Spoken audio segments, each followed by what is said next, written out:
ಆದಾಯಕ್ಕೂ ಮೀರಿದ ಆಸ್ತಿ ಗಳಿಕೆ ಪ್ರಕರಣ ಯತ್ನಾಳ್ ಹಾಗೂ ಸಿಬಿಐ ಮೇಲ್ಮನವಿ ಅರ್ಜಿಗಳ ವಿಚಾರಣೆ ಸುಪ್ರೀಂ ಕೋರ್ಟ್ನಲ್ಲಿಂದು ಡಿಕೆಶಿ ಭವಿಷ್ಯ ನಿರ್ಧಾರ.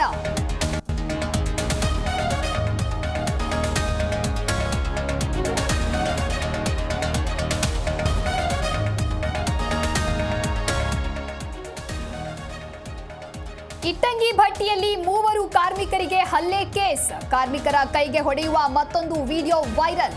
ಮಾಲೀಕ ಕೇಮು ರಾಠೋಡ ಸೇರಿ 5ರಿಂದ ಅಮಾನವೀಯವಾಗಿ ಹಲ್ಲೆ.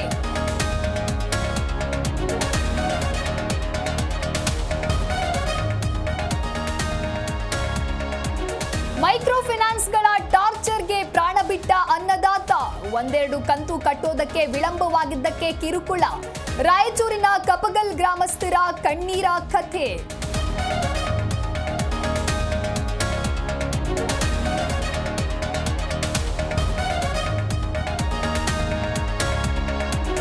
ಬೆಳಗಾವಿಯಲ್ಲಿ ಅಕ್ರಮವಾಗಿ ಮಕ್ಕಳ ಮಾರಾಟ ಜಾಲ.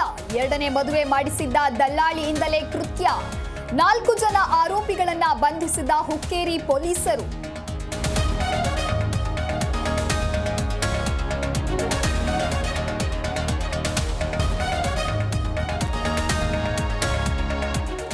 ರಾಯಚೂರಿನಲ್ಲಿ ಡೆಡ್ಲಿ ಆಕ್ಸಿಡೆಂಟ್ಗೆ 4 ವಿದ್ಯಾರ್ಥಿಗಳು ಬಲಿ. ಅರಗಿನ ಮರ ಕ್ಯಾಂಪ್ ಬಳಿ ವಾಹನ ಪಲ್ಟಿ, 10 ಜನರಿಗೆ ಗಾಯ. ಇತ್ತ ಕಾರವಾರದಲ್ಲಿ ಲಾರಿ ಪಲ್ಟಿಯಾಗಿ 10 ಮಂದಿ ಸಾವು.